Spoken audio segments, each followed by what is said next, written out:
Hi everyone, welcome to Conceptual Thinkers Talk Primary Math Concept with teacher Ben.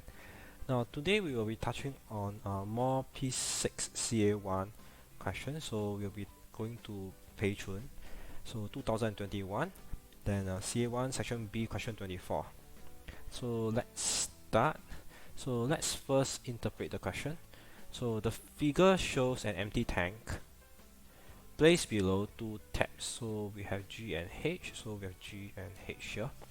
Now it takes 18 minutes to fill the tank with tap G. So what I do is I put 18 minutes. Then we have another which is 12 minutes with tap H alone. So will be 12 minutes here. Now for part A,